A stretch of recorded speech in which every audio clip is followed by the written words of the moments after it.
Hi guys, welcome to a video, and in today's video we're just going to be doing a deep dive into the relationship between Marceline and Princess Bubblegum from the hugely successful and beloved cartoon series Adventure Time. Now, the relationship between Marceline and Princess Bubblegum is an interesting one, not just because it's an amazing ship, in fact it's one of my favourite ships, and it's full of all the feelings in the world. There are so many layers to this relationship, it is a beautiful onion that I want to eat. Yes, but because it's also intrinsically linked to a larger conversation about the influence of queer artists, female artists, and lesbian, gay, and bisexual representation within mainstream animated content. And researching for this video, I didn't quite realise the magnitude of the social and cultural changes that this relationship represented, or just what had gone on behind the scenes in order for this relationship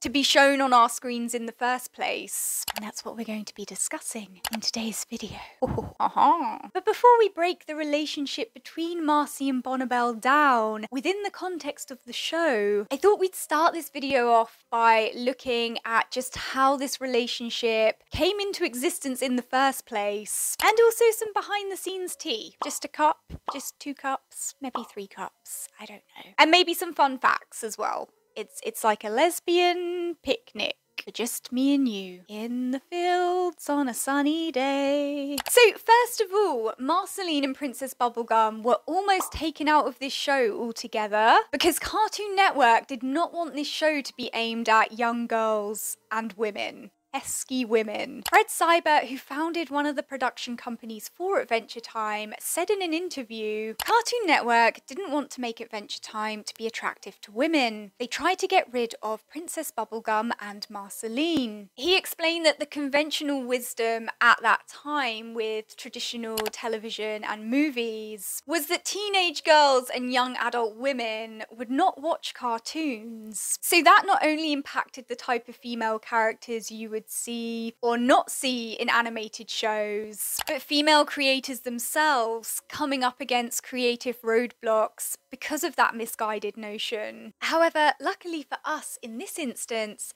the studio sucked it up and kept both Marceline and Princess Bubblegum in the show. Adventure Time began airing in 2010, and Marceline and Princess Bubblegum's relationship would not become canon until 2018, where they finally kissed in the finale of season 10. Oh yes, it took 8 years for this couple to become canon. It's been 84 years. Their relationship was never in the show's original pitch or plan. Adam Muto, the executive producer and showrunner of Adventure Time, had said that their relationship certainly wasn't in the show's original pitch, and it was a relationship that evolved over time. Interestingly, the kiss was also not in the initial story outline for the finale either. The original outline just said that Princess Bubblegum and Marceline had a moment, and it was the storyboard artist Hannah K. Nystrom who added the kiss in with a note in the margin simply saying, "Come on." So thanks to her, the kiss was added in and eventually approved by the showrunner and the studio. Adam Muto has also given the artist Rebecca Sugar credit for Bubbline becoming canon and for laying the foundation for them by building and nurturing that connection all throughout the show. In fact, Rebecca Sugar also played a considerable role in shaping the character of Marceline herself. Sugar was first hired as a storyboard revisionist and writer for season 1, and was then promoted to storyline artist for season 2, where she worked on the episode It Came from the Nitosphere. And it's in this episode that Marceline as a character was properly established. And from there on, Sugar storyboarded and wrote the music for all the pivotal Marceline episodes in Adventure Time. Rebecca, who is openly bisexual, has spoken about how she was given a lot of freedom to put herself into the character of Marceline, and how it was eye-opening that audiences picked up on the more subtle queer elements that she embedded into the character. She said, "Working on Adventure Time felt like writing existentialist poetry all day. I loved it. I had been drawing independent comics, and I always thought that would be my outlet for the things I really wanted to say. I never imagined there'd be a home for that inside a cable television show, but Pendleton Ward really encouraged the Adventure Time team to make art we believed in. We all connected with different characters and were given a lot of room to flesh them out. I loved to write for Marceline. It was eye-opening to see her resonate with audiences. I'd never had the chance to put myself into a character in that way. That's something I couldn't help but carry with me into my work on Steven Universe. It was also interesting reading about what Rebecca Sugar had to say about being a bisexual artist in a largely heteronormative environment and being able to implement subtle queer elements into her work despite the limitations due to a lack of understanding about queer experience from the people imposing those limitations. In an interview with Paper, she said, "Because there are so few queer content creators, especially queer animated showrunners, the studio couldn't recognise a lot of the queer experience being expressed through the content. They could tell me these two characters can't kiss on the mouth, but they couldn't understand that what I was describing about anxiety was really related to my queer experience. The way these characters interacted with each other as individuals was a part of the queer experience. It's something I learned all the way back when I was working on Adventure Time. People began to recognise Marceline as a bisexual individual based on what we had written about her interactions with other people, but also her feelings about herself." So this gives you an idea of why Marceline and her interactions with Princess Bubblegum were recognised as queer and picked up a following from very early on, despite the fact that it was never explicitly stated that they were queer or romantically involved, until the final episode of the final season. Sugar also gives us an insight into the homophobic atmosphere surrounding gay, lesbian and bisexual representation from the time she was working on Adventure Time right through to the time she was creating Steven Universe, and how she managed to lay the foundation down for Marceline and Princess Bubblegum's relationship despite that. She said, "Looking back on everything, I'm really proud of what we were able to do with the characters of Garnet and Ruby and Sapphire. It really goes all the way back to the time I spent on Adventure Time, when I got a chance to do some of the earlier episodes with Marceline and Bubblegum. This was 2010, so Don't Ask, Don't Tell was still a national policy. It would be half a decade before same-sex marriage was legal in the United States, and I wanted to do something with the characters of Marceline and Bubblegum, but figure out how to get it on TV. The strategy at the time that I pitched was that because they're both centuries old, millenniums old, had a relationship sometime in the past, and they're unpacking that in a way that would be apparent. That was the only way to be able to do something with these characters and their relationship on screen." She then goes on to talk about her show Steven Universe, which first aired in 2013, and again describes the limitations she faced in creating queer representation within that period, which would have also been applicable to Adventure Time, since both of these shows were either produced or co-produced by Cartoon Network Studios. She talks about the impact that had on her mental health, and how despite the risk of losing her show, losing Steven Universe, she still pushed for queer representation on screen. She said, "Around 2012 and by 2014, when we actually introduced Garnet's components, the characters of Ruby and Sapphire, the studio started to understand what we were doing.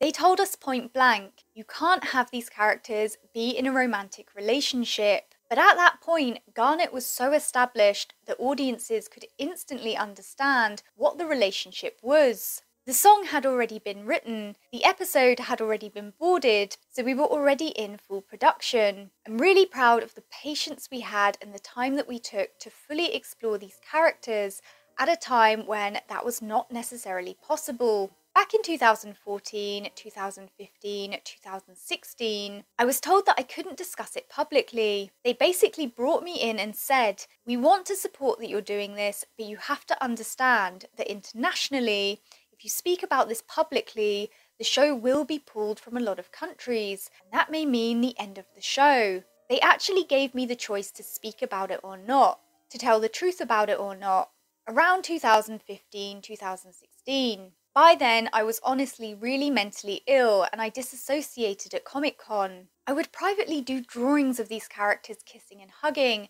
that I was not allowed to share. I couldn't reconcile how simple this felt to me and how impossible it was to do. So I talked about it. The show survived in a large part because of the support from fans. So Sugar putting everything on the line for the sake of representation and receiving outside support for that is undoubtedly part of the reason that Princess Bubblegum and Marceline were finally allowed to become canon. Alongside this, as Sugar has pointed out herself, we can see that huge social and cultural changes were taking place in regards to the progression of gay and lesbian rights from 2010 to 2018, the period in which Adventure Time was being created, and how in the first season there's just no way that it even would have been a possibility for Bubbline to become canon. Yet by the final season, thanks to these social and cultural changes and queer female artists working behind the scenes to really push for this, the landscape shifted and that allowed for their romantic relationship to finally be visible. It's worth noting that before Bubbline became canon, Olivia Olson, who voices Marceline, did confirm the romantic implications between Marceline and Princess Bubblegum at a book signing. And he said, "Oh, you know they dated, right?" And explained that they weren't putting it in the show because there were countries that aired the show where homosexuality is illegal. But later, on her Twitter, she implied that she had made that up, probably due to pressures from the network, which tracks with what Rebecca Sugar went through as well. However, she did then later on delete that tweet, so it is a little bit of a mystery, but still, it's very telling the lengths that the studio went to try and stamp out any explicitly stated queerness in the show. All in all, when you unpack everything that went into making Marceline and Princess Bubblegum's relationship canon, you begin to understand just how special their relationship and everything that it stands for is. Now it's time for some fun facts.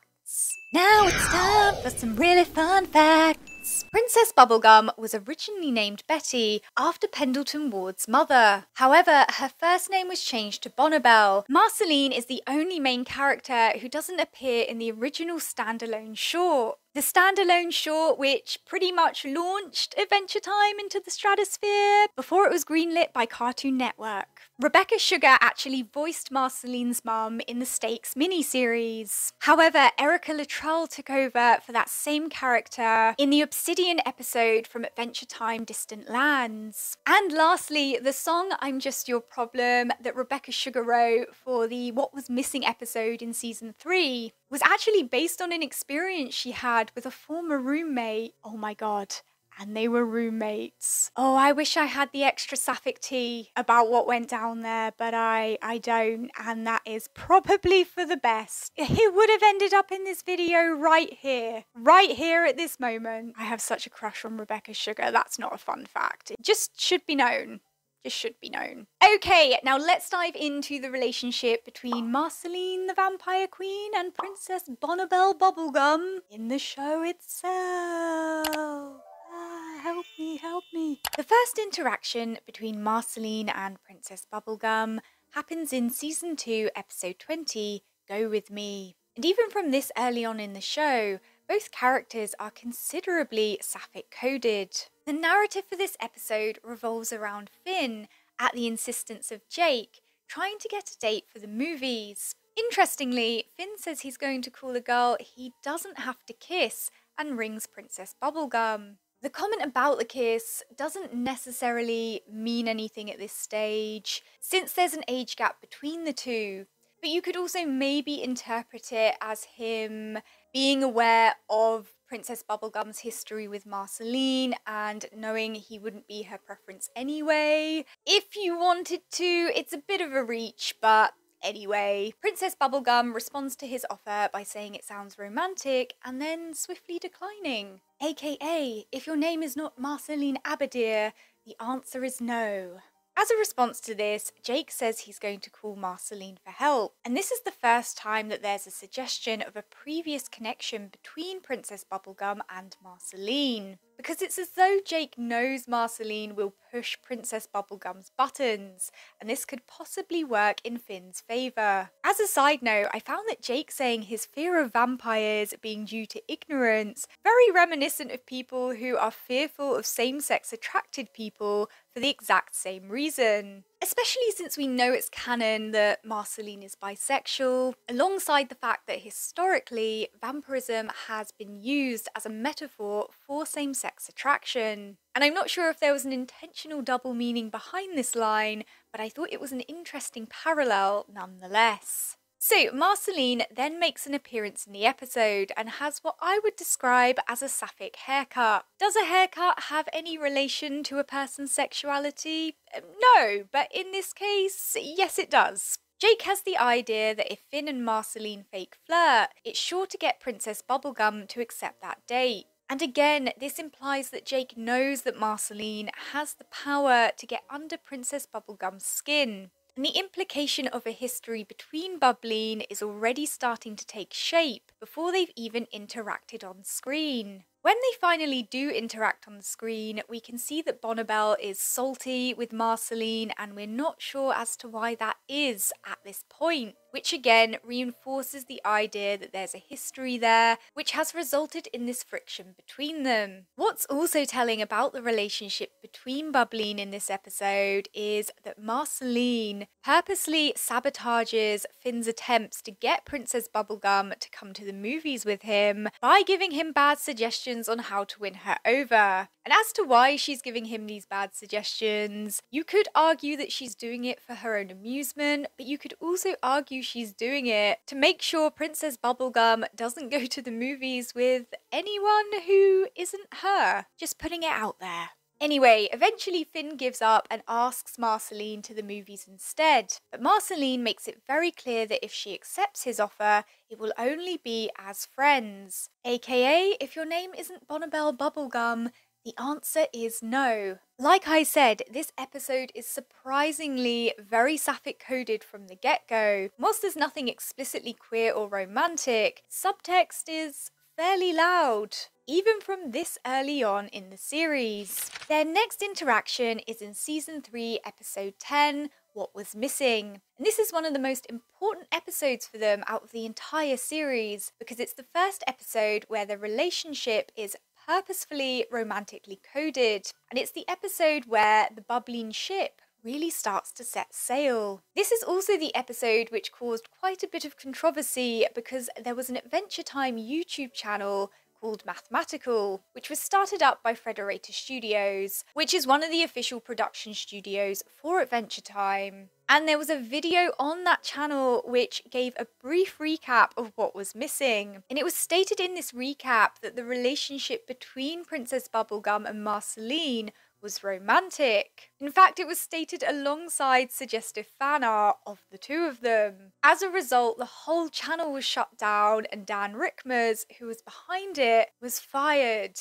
Oh boy. But on to the episode itself. Marceline is very antagonistic towards Princess Bubblegum in this episode, further reinforcing the notion of a history between the two of them. Marcy is taking jabs at Bonnie, and you can just tell she's really getting under her skin. She then launches into I'm Just Your Problem, a song aimed at Bonnibel with very suggestive lyrics. The lines that stood out to me the most in this song are, firstly, I'm gonna drink the red from your pretty pink face. It's giving intensely homoerotic.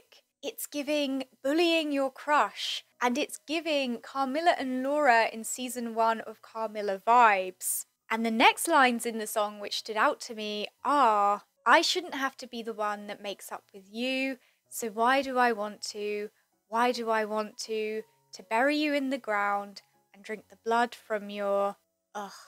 Again, the intense homoeroticism of this song. Drink the blood from where? Rebecca Sugar purposefully left that up to the audience's imaginations. There's definitely a not so subtle expression of desire laced with antagonism in this song, and there's also the expression of being treated badly by that someone and yet wanting to make up with them anyway. And of course, we know these feelings that she's singing about are genuine because the door, which will only open from genuine feelings being expressed in song, lights up as she does so. Then Marcy gets embarrassed and falters, which leads to a face-off where she spits on Bonnie and then has tears in her eyes. It's very emotionally charged, and you can see there's a deep hurt between them which hasn't been resolved. We don't know at this stage what has caused all of this hurt. All we know is that there's a history, and from the song lyrics to I'm Just Your Problem, we know that Marceline has an issue with the way she's been treated by Bonnabelle specifically. But instead of talking about it, they've just decided to be passive-aggressive instead, and as a result, there's all this heavy tension between the two of them. It's just like an episode of The L Word. However, at the end of the episode, Bimo, Finn, Jake and Princess Bubblegum all recover their missing possessions, and it turns out that Princess Bubblegum's missing possession was a shirt that Marceline gave to her. She also declares that the shirt means a lot to her and that she wears it as pyjamas, which causes Marceline to blush. This adds a whole new layer to their relationship and brings to light a hidden depth between the two of them that we haven't previously been exposed to. This episode shows us that Marcy's shirt is Bonnie's most meaningful possession, and in the same way it's implied that Finn has deep feelings for Princess Bubblegum from having a wad of her hair be his meaningful possession, the same implications could absolutely be applied to Princess Bubblegum and her feelings for Marceline. Interestingly, Marceline doesn't have a missing item, so they joke around and say she obviously just wanted to tag along. But I think it's fair to say that there's some subtle implications here, that Princess Bubblegum herself is what Marceline was missing. However, that's really just my theory, and there are various ways to look at it. Yes. Then in season 4, episode 25, I Remember You, Ice King visits Marceline to get help with writing a song to impress the ladies. And the reason I've included this episode in the video is because he says to Marceline in it that if she helps him with the song, they can split the winnings, aka lovers, and he says he will have the princesses and Marceline can have, and I quote, whatever it is you're into, which is a verbal acknowledgement that she's either not into or not just into princes, which would have been the obvious heteronormative thing to say, or that her dating preferences in general are ambiguous. This episode is also relevant because it shows us in a flashback how Marceline first came into possession of Hambo, with Simon giving it to her when she was much younger. And Hambo is significant to their relationship because it relates to the next Bubbline-centric episode we're going to be talking about, which is episode 29 in season 5, Sky Witch. And this is another defining episode for Bubbline's relationship. Sky Witch starts with Princess Bubblegum asleep in Marceline's shirt. And when she wakes up, she practically inhales the soul out of it, which is something people tend to do with clothing that holds sentimental or romantic value to them. Then she goes to open her closet and there's a picture of her and Marceline in there. Yes, they are hidden in a closet. I don't think I need to explain the glaringly obvious implications of that in relation to their relationship. Not long after this, Marceline herself arrives at the castle seeking Bonnabelle's help for something really, really, really important, and Princess Bubblegum eventually agrees and they set out on a mission. I thought one of the most interesting interactions they had in this episode is when Princess Bubblegum discovers that the whole mission is about rescuing Hambo. She makes a comment about how Raggedy Princess could just make her a new one, and how in fact Raggedy Princess could just be her new toy because she has no self-respect. The implications of what she's saying here about how another princess would be with Marceline due to having no self-respect are wild. We all know what Princess Bubblegum is really trying to say to her here, and you can see how much it gets to Marceline by her reaction. What's also interesting about Sky Witch is the narrative is very similar to that of What Was Missing. Both episodes are about retrieving a stolen item of sentimental value, and in the end, through those items being taken away and recovered, we get an idea of just what Marceline and Princess Bubblegum truly mean to each other. In Sky Witch, Princess Bubblegum ends up getting Hambo back by swapping the shirt Marceline gave to her for it, which interestingly, Marja points out, has sentimental value through the roof. The fact that Marja agreed to the swap is proof of how much Marceline means to Princess Bubblegum. She means even more than what Hambo means to Marceline, which is saying something considering how much Marcy loves Simon and their whole history together. It's a gesture which says so much about their relationship and is just very deeply romantic. In Season 6, Episode 35, Grey Bells 1000 Plus, there is a scene with Princess Bubblegum in bed on her laptop, and on the floor we can see a pair of odd socks and a white t-shirt. One of the socks, a reddish-brown sock, actually belongs to Marceline. We know this because she wears it in episode 21 of season 3, Marceline's Closet. Yes, there was an episode called Marceline's Closet. There was. So we can only assume that she left it there on one of her midnight visits to see Bonnabelle. How do we know that she visits Bonnie in the middle of the night? Well, that can conveniently be answered in the next episode we're going to be looking at, Varmints, the second episode in season 7. In the beginning of the episode, Marceline is humming the tune of the song I'm Just Your Problem, which of course connects this episode back to the What Was Missing episode. And you'll have noticed by now that the Bubbline-centric episodes usually have something either visually or in the script, which threads them all together. Anyway, Marceline hums this tune on her way to visit Bonnie in her bedroom in the middle of the night. A romantically coded thing to do, I should say. However, it turns out Princess Bubblegum has exiled herself to her cabin, so a disgruntled Marceline heads off to see her there. And I have to say, Princess Bubblegum having a cabin in the wilderness and wearing that outfit 110% confirms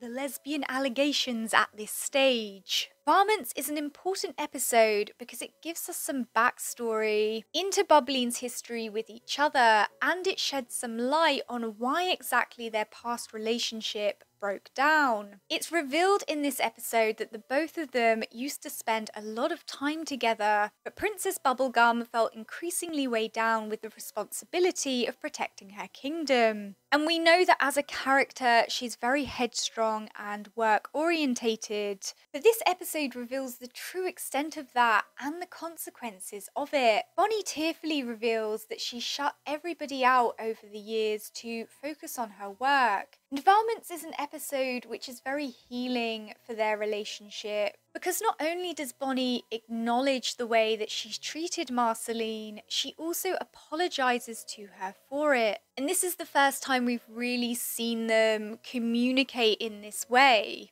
Also, Marceline sucking the red out of Bonnie's lip balm was fruity. It was kissing by proxy as far as I'm concerned. Varmints ends with Princess Bubblegum falling asleep on Marceline's shoulder, and it's a small but significant display of affection, which tells us that they're now in a much closer place than they were before. It's giving growth, it's giving progress. We love to see it. Now, moving on to Stakes, the mini-series which spans from episodes 6 to 13 in season 7 and centres around Marceline's backstory. Stakes allows us to see how Marceline got her powers, and it's also a closer look at her traumatic past, which has shaped her as a character. In Stakes, we see how Marceline grew up in a desolate and broken background as a result of the Mushroom War, where everyone she knew and cared for eventually abandoned her. And we also see how she was rejected and treated differently by various people as a result of her supernatural abilities. And it's clear that this has not only deeply affected her sense of self and made her insecure, but also impacted her relationship with Bonnie.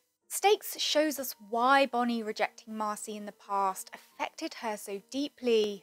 There's a layer of emotional trauma that was triggered through it. So we not only begin to get a deeper understanding of Marceline as a character, but also a deeper understanding of her relationship with Bonnie. Alongside this, Stakes also further cements Bonnie and Marcy's deep connection to one another. Most notably in part 1, Marceline the Vampire Queen, where Marceline seeks out Princess Bubblegum to cure her of her vampirism. Just before the procedure begins, Princess Bubblegum declares to her, "You know I care about you. I think you're making the right choice. Your natural lifespan is going to be richer and fuller than you can imagine. And someday, when you die, I'll be the one that puts you in the ground." Ah yes, the inherent intimacy of saying you're going to be the one to put your lover in the ground when they die. It's such a powerful and haunting speech, which really highlights the depth of their connection. There's also a lot of subtle hints about their relationship all throughout Stakes. The continual blushing around one another, the way Princess Bubblegum is distraught when it looks like Marceline is going to die, the way she tends to her when she's hurt, and the fever dream Marceline has about the two of them, where she's aged and living with Princess Bubblegum, who gives her a little kiss in this dream, I might add. Sometime in the future, it's a very telling fever dream. And when Marcy recovers and tells Bonnie about this dream, she says that Bonnie had remained nice and pink in it. Bonnie then blushes in response and says, "You think I'm nice? I mean, you can feel the butterflies through the screen." And the icing on the gay cake is at that moment, Marceline has a tummy rumble and says the rumbles might be love, right in front of all of our salads. What was the heterosexual explanation for that? Because I can't seem to find it on Google or in my local library. Anyway, after Marceline is turned back into a vampire, Princess Bubblegum offers her a place to stay / U-Haul at her castle. But Marceline declines. She does, however, then say that now she's a vampire again, her and Princess Bubblegum can hang out forever, causing Princess Bubblegum to once again blush. Blushing girlfriends strikes again. It's all in the cheeks with these two. It's all in the cheeks. I have to add, Bonnie and Marcy both have very nice drips going on all throughout this mini-series. Both of them are always serving both ends of the sapphic fashion spectrum at all times. And a fun thing I noticed in Stakes is the stripes on Princess Bubblegum's sweater are similar to the stripes on Marceline's shirt in the Sky Witch episode. It's the gay urge to merge. And we also get treated to Marceline's bisexual but has a preference for women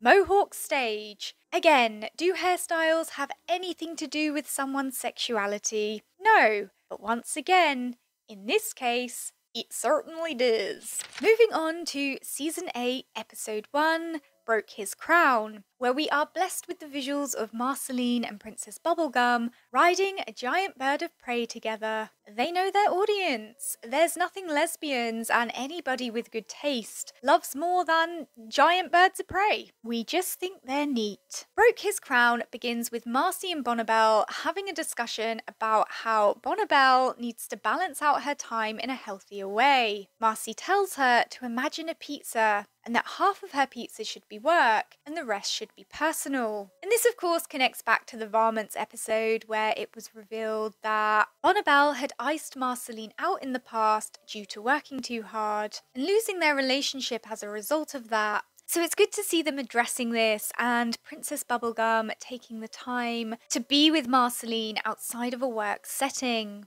Princess Bubblegum is a Virgo. She's a high femme Virgo. It's canon. So in this episode, Marceline takes Princess Bubblegum to have dinner with Simon. And Princess Bubblegum agreeing to this is a testament in itself to their connection, especially given what the Ice King has put Princess Bubblegum through in the past. She really is there for Marceline's sake, and it means a lot. Interestingly, at the beginning of the episode, Bonnabelle only refers to Simon as the Ice King, and Marceline says that she wishes that she would call him Simon instead. And later at the dinner table, Bonnie actually does call the Ice King Simon, which makes Marcy very happy. It's a subtle but powerful tell of the way that Princess Bubblegum cares for Marcy and does things to make her happy. There's also a lot of small moments in this episode which reinforce their close connection. For example, Marcy holding Princess Bubblegum's hand, wiping red juice off of her face affectionately, and hyping her up on the karaoke, causing Bonnie to blush. And compared to the previous Bubbline-centric episodes, this one stood out to me in the way that the physical affection between them had a much more comfortable and familiar energy. And even though nothing is explicitly stated, I think in my own personal timeline, I really view the two of them as dating, if not in a relationship, from this episode onward. I do want to briefly mention the mini-series elements in Season 9, because even though it's not Bubbline-centric, and Princess Bubblegum and Marceline have been distorted into alternate versions of themselves, the episodes still manage to allude to their close relationship. Marshmalline, the Campfire Queen, is right by Gumspire Bonnabelle's side all throughout this mini-series. And she even tries to capture Finn and Jake for Bonnie so Bonnie can fix them by turning them into candy. She's ride or die for her woman, even as a marshmallow. Then in Season 10, Episode 5, titled 17, we see how protective Marceline is over Princess Bubblegum against Uncle Gumbold. Now, Bubbline's protectiveness over each other is a running theme in the series, but in this episode, there's also a brief shot of them holding hands, which is worth mentioning in terms of seeing how their physical affection has progressed and become more visible over the seasons. And the hand-holding also tracks with my own personal timeline of them dating again. Just adding that in here. And then in episode 7 of season 10, Marcy and Hudson, Marceline is wearing Princess Bubblegum's shirt from the Stakes miniseries. This again connects Marceline back to her relationship with Princess Bubblegum, even though this episode is not centric to their relationship. And it also tells us that they share clothes, which is something that couples do. Marceline is also sporting another suspiciously fruity haircut, which refer back to my previous comments about her haircuts. I won't say it again. You know that I'm right. Interestingly, in Marcy and Hudson, Marceline's dad asks Finn 3 questions about Marceline. And the third question is if she's dating anyone. And Finn answers the questions in the order they were asked. And when he answers the third one, he responds with maybe. And this reveals his suspicions that she might be dating at this stage, and who else is it going to be except Princess Bubblegum? This also aligns with my theory that they officially started dating again in the Broke His Crown episode. Just saying. To add to this, I thought the lyrics to Slow Dance, the song Marceline sings at her show in this episode, were pretty sapphic coded. The lyrics read, "Slow dance with you, I just want to slow dance with you. I know all the other boys are tough and smooth, and I got the blues." These lines read to me that she's lamenting over the fact that there's other boys who could be chosen by the person she's singing about instead of her. Of course, there are other interpretations of this song, which is what they've always relied on to keep the studios happy, but it's very easy to deconstruct this song through a sapphic lens as well. There's also the fact that Hayden Walsh, who voices Princess Bubblegum, provided the background vocals for this song. You cannot escape the Bubbline subtext. You cannot. And now we arrive at the Adventure Time finale, Come Along With Me, in season 10, where Bubbline finally become canon. Subtext, sashay away. I wouldn't say the finale is centric to them as a couple, but the few interactions they do have are some of the most powerful out of the entire series. The finale revolves around the Great Gum War between Princess Bubblegum and Uncle Gumwold. Marceline is initially cautious about the war and getting involved in it, since she's seen the devastation that war can cause firsthand. We know from flashbacks in previous episodes how much war has negatively impacted her life. However, when Golb appears and threatens to destroy everything, she chooses to stand by Princess Bubblegum and fight. During the battle, when she thinks Princess Bubblegum is hurt or possibly dead, she immediately becomes more enraged than ever before. So much so, she takes on a similar form to that of the Dark Cloud from the Stakes miniseries. She saves Princess Bubblegum and, upon seeing that she's alive, declares her feelings for her and says she doesn't want to lose her again. This, of course, connects back to when she lost the relationship once before. What was missing? Anyone? Then it's the moment we've all been waiting for.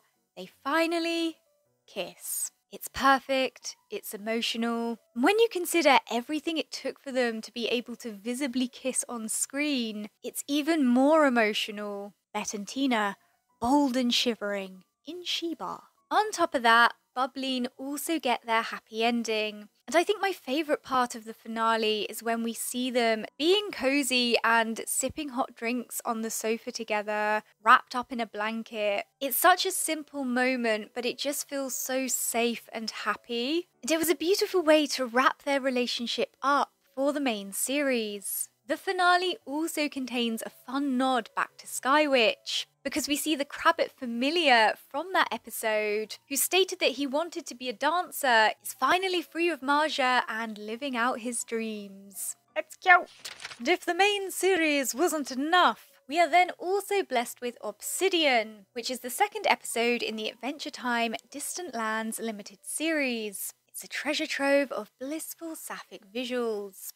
We have Marceline doing DIY, making her lady hot drinks, and just scenes of general domestic bliss between the two of them. It's pure, wholesome representation, and when we look at the whole journey that's been taken for them to get to this point, and acknowledge everything that went on behind the scenes for them to have this kind of visibility, it makes these moments all the more special. In fact, one of my favourite moments in Obsidian is when we see Marceline sleeping on the actual bed with Princess Bubblegum instead of sleep floating, which we saw her do when she was on her own. It's just little things like this which say so much about what they mean to each other. Something that's very signature to their relationship. There's also some fun Easter eggs in Obsidian. For example, the shirt from the episode Marcy and Hudson makes an appearance. And we also get the origin story of how Princess Bubblegum came to possess the iconic rock shirt, which it turns out was thrown at her by Marceline during a concert. Nice! Obsidian offers a deeper look into Marceline's backstory and answers a lot of the questions that were left over from the main series, particularly with what happened to Elise. Obsidian shows us that Marceline was abandoned by her when she got sick. It's implied she got sick from radiation poisoning or something related to the aftermath of the Mushroom War. And we see Marceline revisiting the trauma that has left her with. Interestingly, during the flashbacks of this episode, we see a clear parallel with Marcy's mum rejecting her and stating that she doesn't have time for her, and Princess Bubblegum saying the exact same thing to her. And we can see how Princess Bubblegum's dismissal takes Marcy back to a very hurtful place, and how that causes her to lash out instead of calmly communicating her feelings. Obsidian also doesn't shy away from showing Princess Bubblegum's flaws. We see how Bonnie says hurtful things to Marceline, and how fragile her ego is, especially when it comes to her work and wanting recognition for it. And the lyrics to Woke Up definitely highlight this as a source of friction in her relationship with Marceline. Marceline refers to Bonnabelle as stuck up, controlling, and self-obsessed in these lyrics. And intertwining Bonnie's flaws with Marceline's trauma and insecurities is a recipe for discontent. But what Obsidian conveys more than anything else is that even though Bonnie and Marcy aren't perfect, they're willing to acknowledge their flaws and work on communicating their feelings, which has made all the difference in their relationship the second time around. And Obsidian does this by contrasting how Bonnie and Marcy once dealt with conflict in an unhealthy way, which is what led to their breakup in the past, against the way they currently deal with conflict, where they both acknowledge their flaws, offer empathy, and by the end of the episode have learnt to communicate in a healthy way about their feelings, which allows them to grow both as individuals and as a couple. But perhaps the most beautiful contrast in this episode is the way they set Marceline's dark past against her bright future with Princess Bubblegum. And in fact, Marceline even states that since being back with Princess Bubblegum, she doesn't even remember what it was like to be her and sad, which is emotional knowing all she's been through. In fact, there are a lot of highly emotional moments between Bonnie and Marcy in Obsidian. Munster is such a beautiful song, and it leads to a really connective moment afterwards between the two of them, complete with a heartfelt kiss and blushing. And we even get an I love you from Princess Bubblegum. Oh, I love this episode. It really was the entire cake. So, in a lot of ways, Obsidian is proof of just how far we've come with queer representation in mainstream animated content, specifically content aimed at younger people. And if you think back to how they wanted to get rid of Marceline and Princess Bubblegum due to misguided and slightly misogynistic reasons at the beginning of the main series, through to how they tried to stamp out any explicitly stated queerness in or between them during the main series, to how we now see them visibly and unapologetically flourishing in a romantic relationship in an episode that's dedicated entirely to them. It's a huge contrast. But wait, there's more. I will just briefly mention the second episode of the Adventure Time Fiona and Cake spin-off, because our wives have returned from war. And the episode starts with a flashback to a younger Marcy and Simon hiding out in a sewer canal from zombies. And while Simon is fixing one of Marcy's buttons, she asks him, "What would I do without you?" And Simon responds that she'd be just fine. Someone else would probably find her and take care of her. And in fact, that she'd probably be living in a castle with trained squirrels to tend to her every need. And who was that person that found her and also lives in a castle? Chewing gum? Prince Chewing Gum?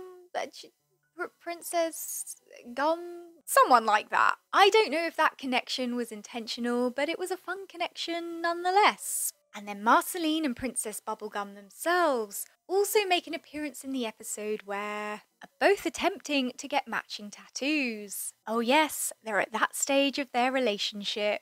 And they both look deliriously happy with one another, so it's nice to see that they're still thriving on screen in 2023. Marcy has also had a haircut in this spin-off, and you already know what I'm gonna say, and you know that I'm right. It is canon that she has gay haircuts. It's canon. Someone has to speak the truth. And if that's gotta be me, it's gotta be me.